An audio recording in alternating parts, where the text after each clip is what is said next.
Retro gaming, a legal battle. Let's talk about it.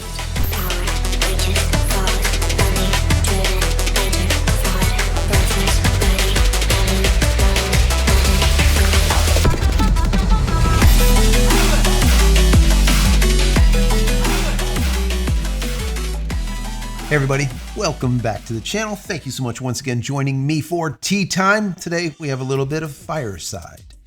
So smoky. This video might be fiery. I hope you're joining me with your cup of tea, maybe a cup of coffee, hanging out, talking tech, talking photo, talking gaming. Today we'll be talking about the technology of gaming and retro gaming at that. And is it legal? Is it not legal?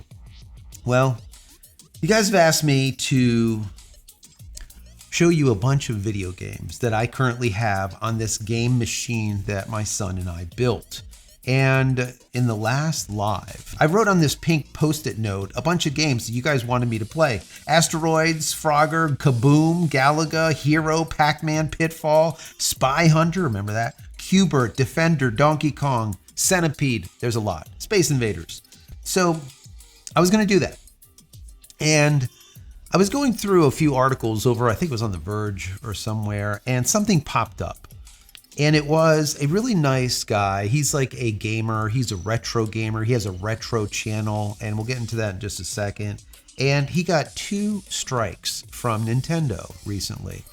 And the thing is with YouTube is they have a 3-strike policy. It's 3 strikes and you're out.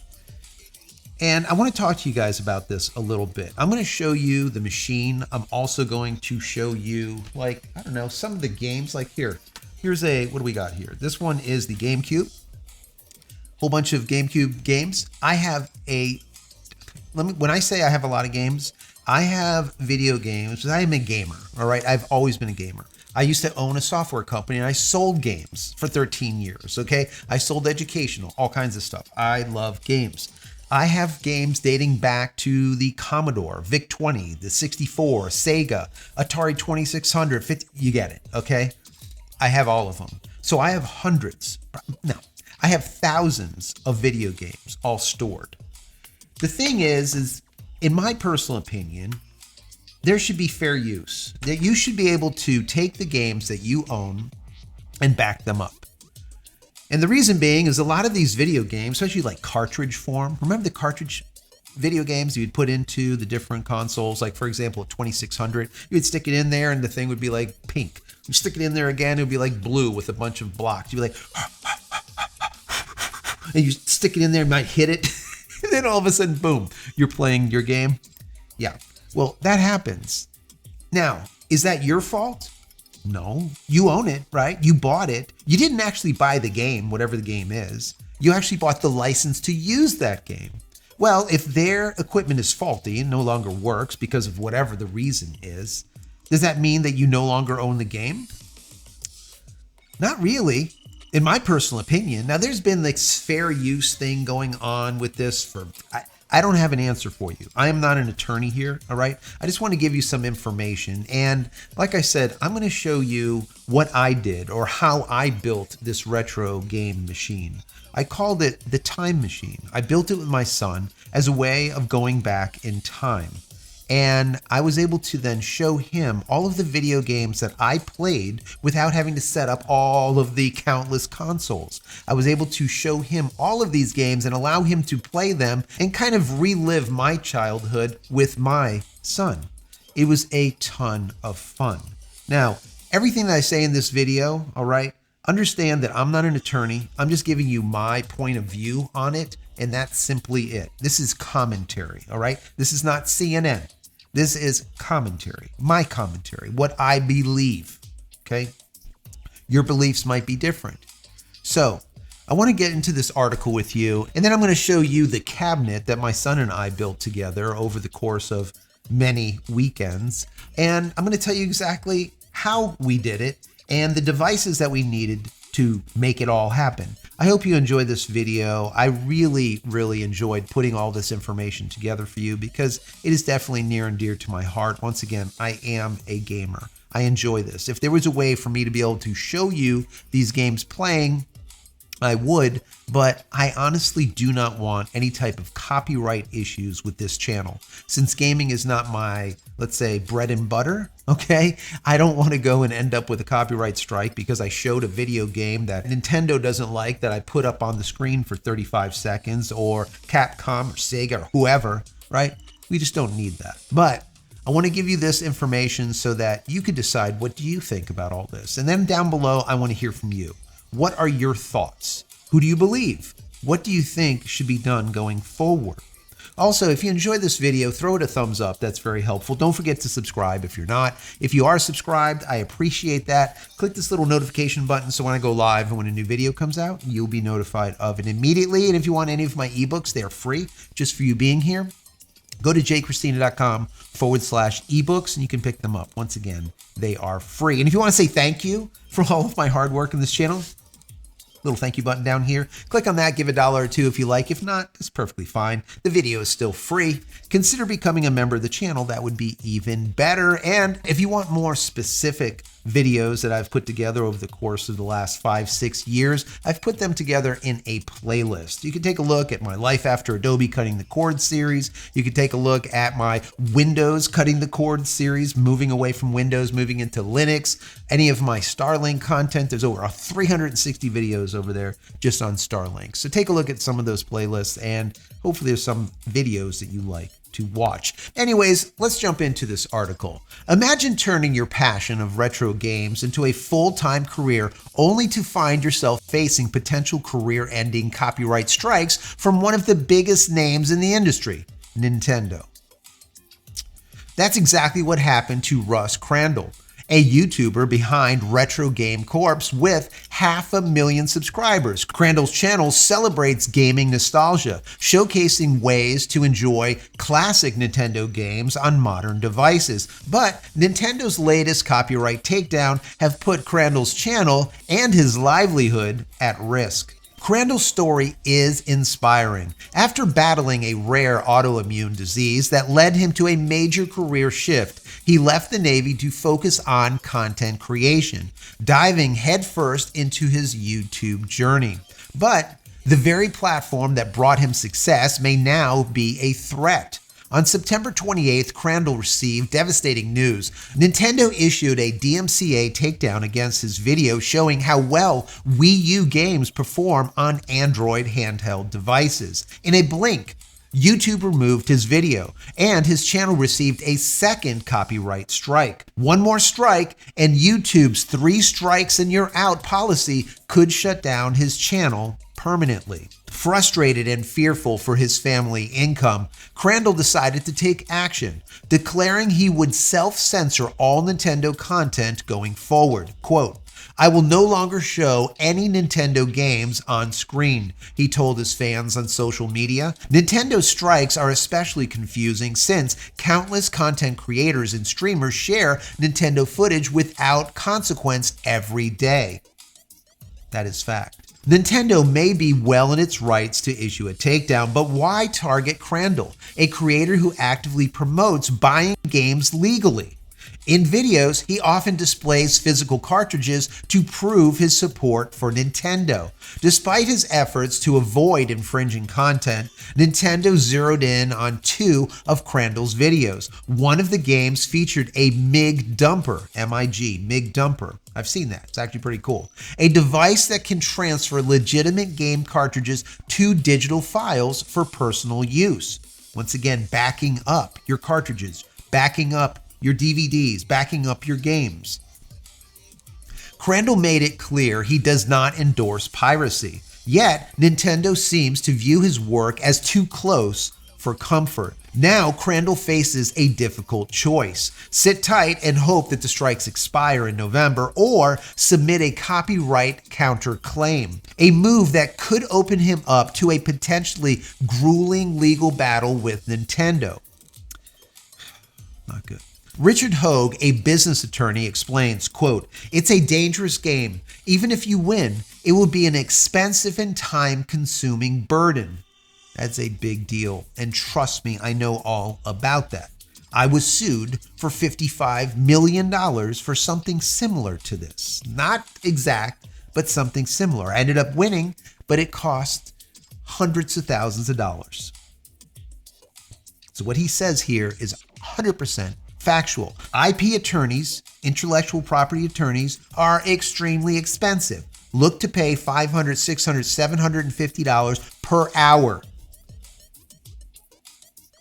For Crandall, the stakes are high. His content has garnered a loyal fan base and even brought him personal joy, a lifelong Nintendo fan. He admits he's always found relaxation in Mario and Donkey Kong levels. But since these strikes, that joy has soured, and even glimpsing box art leaves him disheartened. Until November, when one strike may expire, Crandall's next step remains uncertain. Will he challenge Nintendo's crackdown, risking a legal battle? Or will he let his love for Nintendo fade, playing it safe and censoring his own content? For Crandall and the countless creators like him, the uncertainty surrounding copyright on platforms like YouTube is not just a policy issue, it's a fight for their livelihood. 100% the case. So, before I get into how I made my arcade machine, my time machine, as I call it, let me just say, the problem that I have with this is not necessarily with YouTube, it's more their policies. I'll give you an example. I cover a lot of Starlink content. I cover space news. I cover IFT when they fly, right? Starship. And I do it live. Well, the last Starship was Starship, I believe it was IFT 5. Well, I think it was right around IFT 3. I did a live like I always do, and I hang out with you guys. It was like 500-600 of you, whatever. And we watched it, and I did commentary over it as I normally do. Well, during the very beginning of that coverage, SpaceX decided to play the absolute shittiest elevator music in the background. I didn't listen close enough. I didn't hear it, but it was going through the feed. That elevator music ended up demonetizing that video that I did for like 2-3 hours. Demonetized, period. Just like if I didn't even do it. That is a problem. I believe what needs to happen is YouTube creators, content creators that do news reporting, like I was reporting on the Starship launching, right? I should be covered like a news agency would for displaying or showing this coverage and then doing commentary over it. I'm not reselling it. I'm not saying, oh, this is the only place you can watch it. No, you could come and watch it with me and listen to my commentary if you like. If not, go to x.com and watch it over on spacex.com, wherever you want to go and watch it. But that just doesn't happen. That is a major problem. That is an issue. The same thing holds true here. This guy is obviously a nice guy that absolutely loves the retro gaming. He fought for this country. Okay, he had problems. He ended up getting out of it. He created this channel. He's got 500,000 people that are just loving retro gaming, maybe like you and I. And now he can't even do what he loves because the Japanese company over there, Nintendo, is issuing these DMCA takedown notices. And it is a problem. It is a major problem. In my personal opinion, if he's in the right, and he's always showing people that, listen, you need to buy these games and own the games before you actually download them. If you can't use the ones that you have because the ones that you have no longer work or whatever the case is, if he has gone down that road during his entire stay on YouTube, throughout all of those videos on the channel, he has a really good solid footing. The thing that he doesn't have is money. He probably has time, but money. And I think like a GoFundMe or something like that to fight Nintendo would not be a bad thing. Raise $500,000, raise $1 million, and go and fight these people. Because if no one does it, it will never change. This will continue this way. And these large corporations, these large organizations could go directly at us and they win. And the reason they win is because of money. It doesn't matter who is right when it comes to the court of law. Don't kid yourself. Anyone that thinks that the court is for the person that is right is completely delusional. Absolutely delusional. because even if you're right and the company knows that you're right, they know that you have a finite amount of resources, and chances are they have an infinite amount of resources. So they can stall and put motion after motion and request and motion and all kinds of shit that you will have to have your IP attorney answer.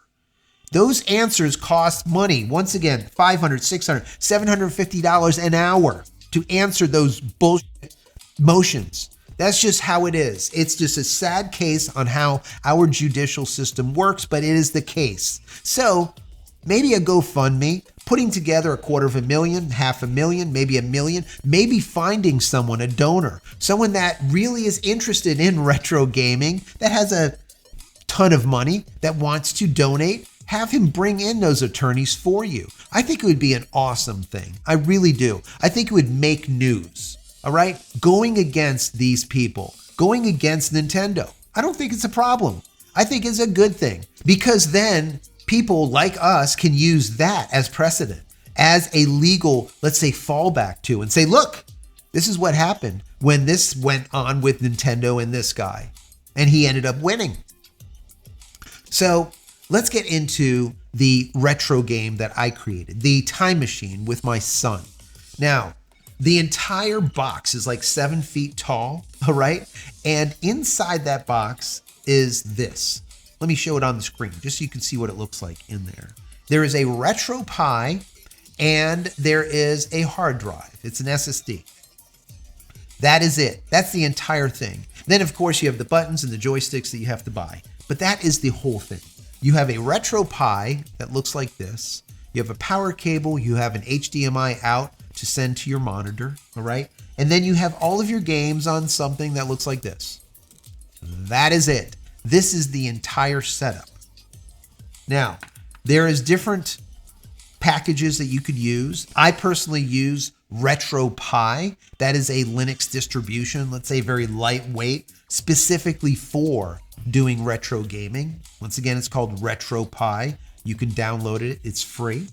And once you install it on your Pi, you can now play your video games. Now, you don't have to build this entire console. You could play them right off this. Plug in a joystick, all right? And then play them. Plug in 2, and you can play with your son or daughter. Very cool stuff. Of course, you can also install the RetroPie in a container or something on your Linux machine or whatever. There's many ways of doing it. But I like the whole arcade machine because it gives, once again, that retro feel. Put the quarters down on the top so you know that who's playing, who has their next turn. You can put your little quarters in, however you want to do it. Make it very, very retro.